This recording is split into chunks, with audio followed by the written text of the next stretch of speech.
Rutgers find the left tackle and quarterbacks coming and goings. Let's get to it.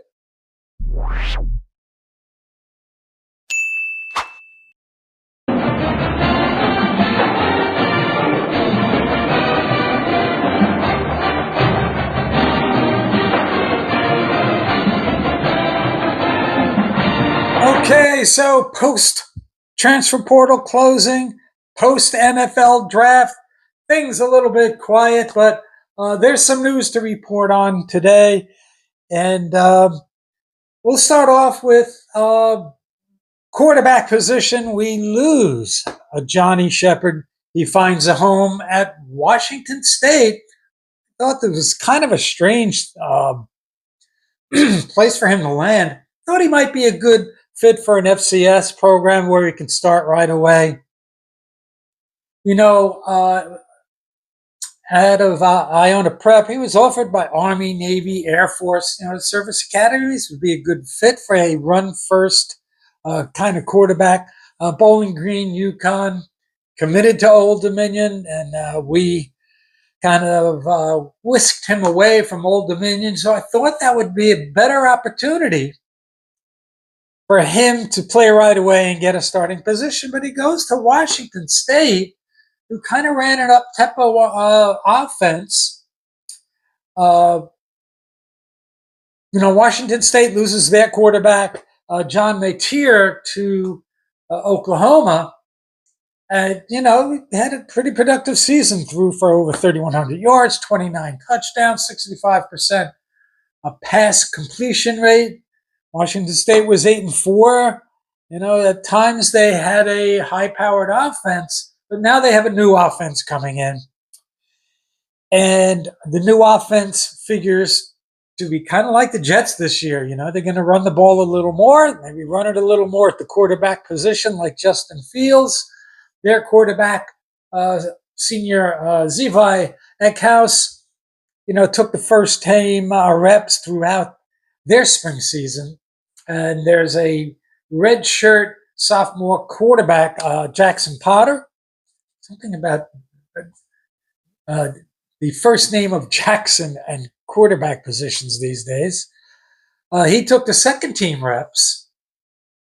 So he's going to be Eckhouse's main competition. So, and plus there's more quarterbacks arriving this summer.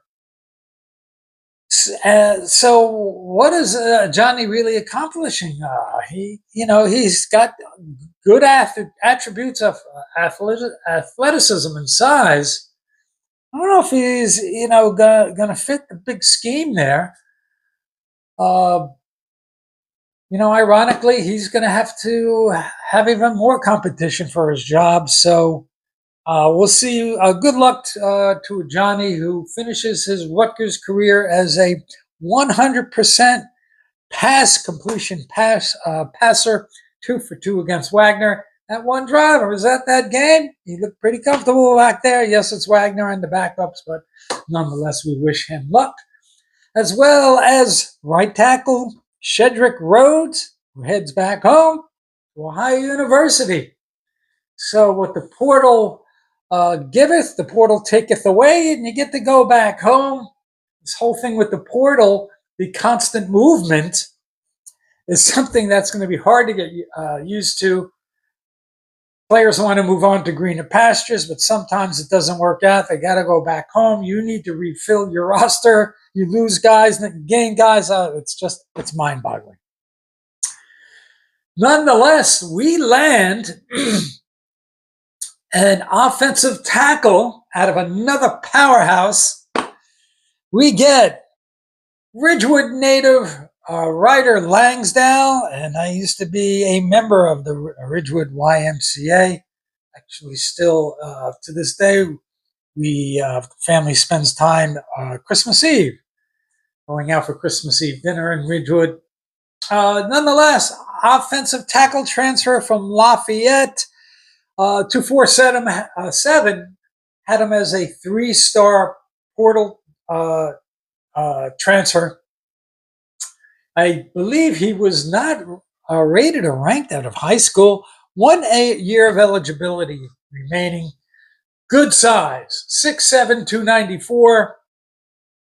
Everybody's been reporting on this, whether it be, Brian Fonseca on the banks, the guys at the Night Report.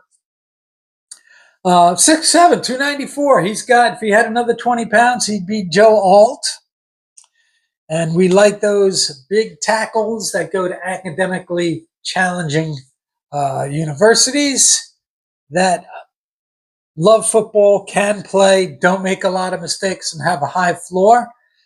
He has 35 starts past 3 years at left tackle. I think the guys at the Night Report said he might have had a start at left guard and as an inline tight end one game, the same game. He, Lafayette, not a powerhouse. And I've said half tongue-in-cheek, half joking, but not really. Maybe Rutgers College, Rutgers University should go back to being public liberal arts college, Rutgers College,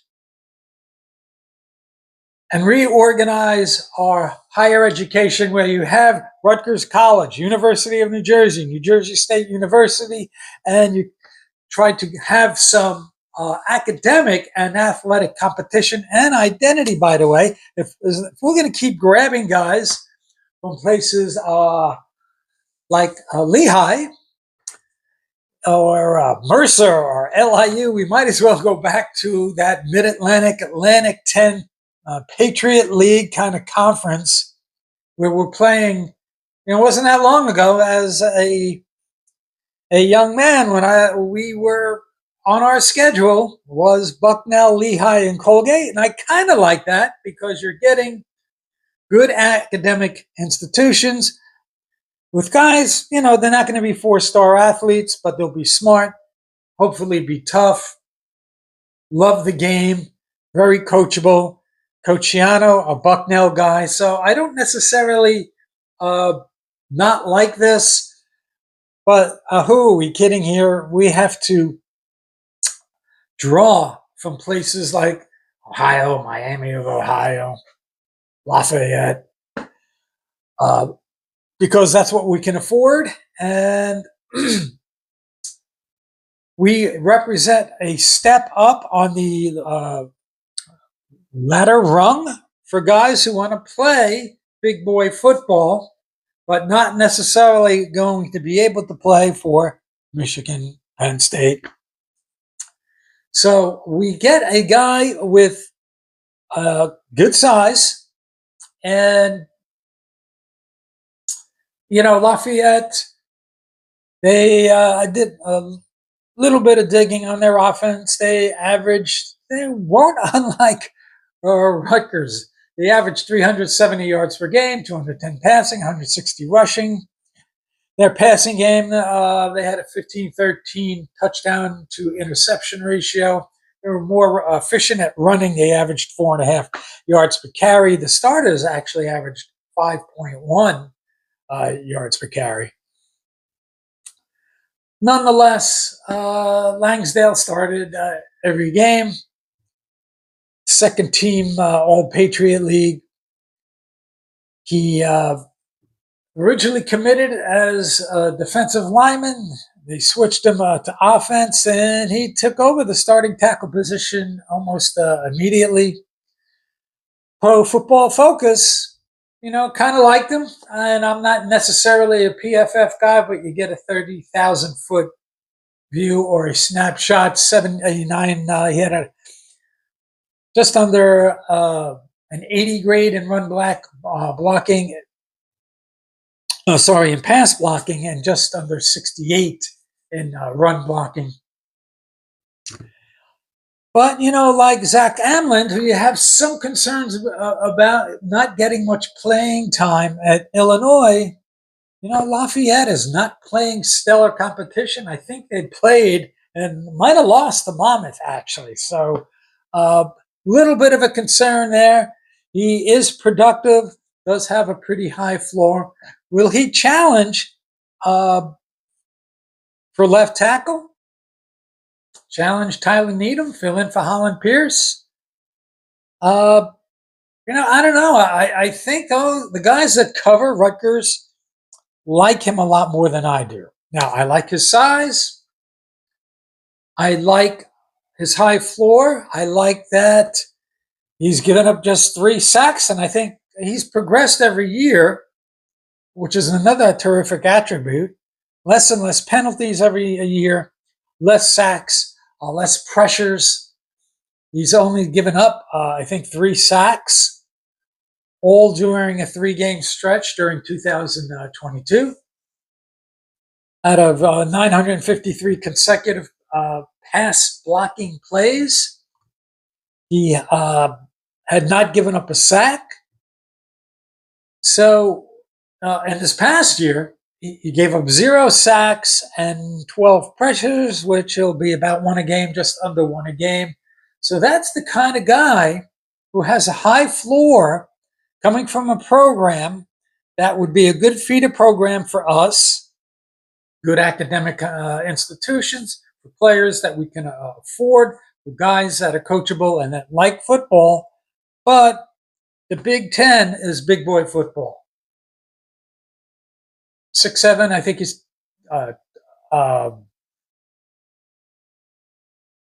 298. Some might think he needs to put on a few lbs, but we'll see. He's going to compete, at least on paper, compete with Tyler Needham, who played right tackle most of his career, and we'll see how that all shakes out. I mean, what happens if he beats out Tyler Needham? I don't like when offensive linemen play out of position, especially if there's injuries involved. So if Langsdale wins left tackle, and I'm sure a lot of guys are rooting for that, to put him in and take Hollin Pierce's place, get Tyler Needham back to right tackle. But then you got Taj White, right? And then you got Zach Amland. Then you're going to have a 3-tackle rotation on the right side. I guess that would be a good problem to have if we have some depth at a position that we lost 3 guys in the portal. So we'll see how this all shakes out. The addition, anyway, you look at it, adds depth, kind of replenishes the room. What you lose in the portal, hopefully you get back. And who knows, maybe it works out for you. Maybe you lose a guy, wasn't getting playing time. Maybe he wasn't stepping up his game, and maybe you get a guy back in that's kind of a surprise and plays well. But, we'll see what happens. Shedrick Rose, we all thought might step in right away to play right tackle. Didn't get much playing time. He's back at Ohio. And I wished I wished we would have got to see him play. There was that one clip on X on a play where the quarterback was rolling out and he's like dancing like a dancing bear on the field. That was just absolutely awesome. I posted that a couple of times. Nonetheless, after losing Jalen Matthews, Dominic Rivera, and Shedrick Rhodes, getting Zach Amland and Moshe Jiwa, we have some depth now, and hopefully we get some productivity. And there's 1 year left, so not sure how all that's going to work out. You have 1 year; it's a prove-it year. And hopefully it works out for him because he was a 3-year starter. Now, if things don't go his way in the Big Ten and doesn't get playing time, that could be somewhat disappointing, and probably on both sides of the ball. Nonetheless, we hope we get more productivity than we did out of Shedrick. Okay, the guys at Night Report. Report on 2026 QB offer by Rutgers. 3-star out of Saline, Michigan. And it's Tommy Carr, who is the brother of Notre Dame quarterback C.J. Carr and grandson of Michigan legendary head coach Lloyd Carr. Watch a little bit of video. Junior year, it's junior year. It is what it is. 6'3", 180 to 190, depending on whose numbers you listen to. Tall, lanky quarterback, long delivery, let me say I was a little bit surprised. I didn't expect to see what I saw, and it was all pretty positive.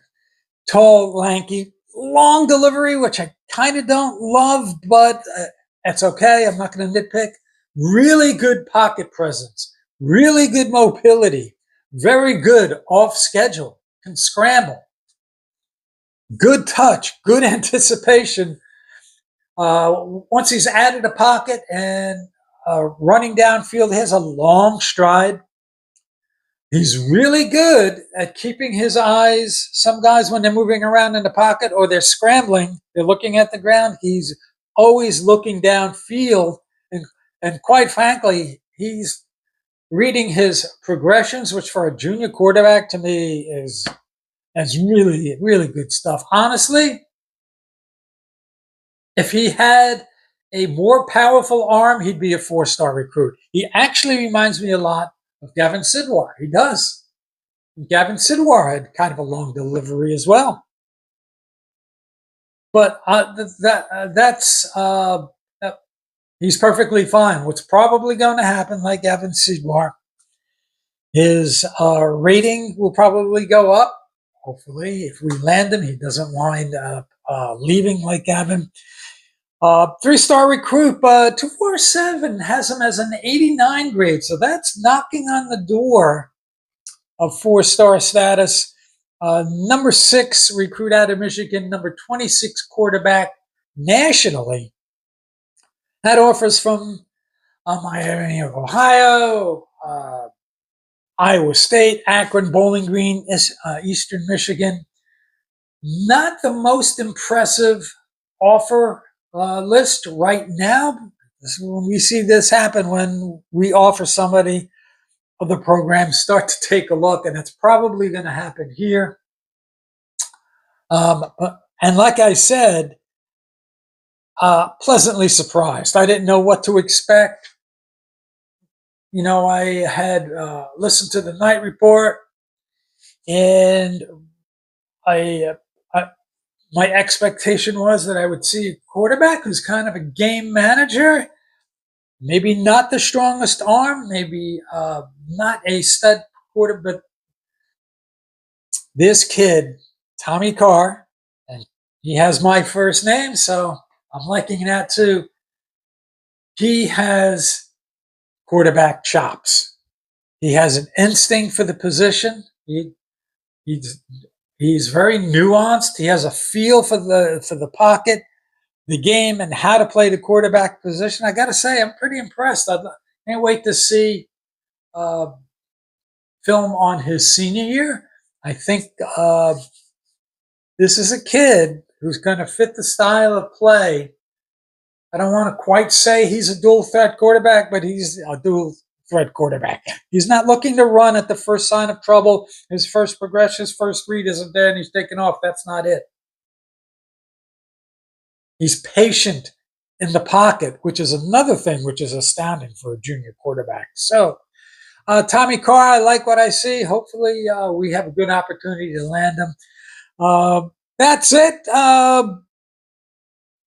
Any loose ends? I know that Richie from the Night Report was talking about rosters and how the new NCAA rules on getting down to 105. Apparently, we're at 117 now. We don't have to get down to 105 just yet. But, you know, that would include walk-ons and the like. So there'll probably be some give and take. And by next year, we'll probably be getting to that 105 number. And if you're going to try and play like the big boys and you want to get paid, you're going to have to be like the big boys too, and you're going to get cut. So apparently that's coming down the road. You know, this is the seeds that we've sown right now. So you're getting paid. Now you're going to get cut. You know how I feel about it. This is amateur athletics. You go out for the team and you get on the team. Okay, maybe you're never going to start. You're going to be another Rudy, but you should be able to be part of the team, not just to get a participation trophy, but for the ability to play amateur, college, university, NCAA athletics. And I think as long as you can play, you should have that opportunity. Nonetheless, that's it, everybody. Enjoy the rest of your week. We'll see you the next time, and we'll see if anything else comes up. Have a great week.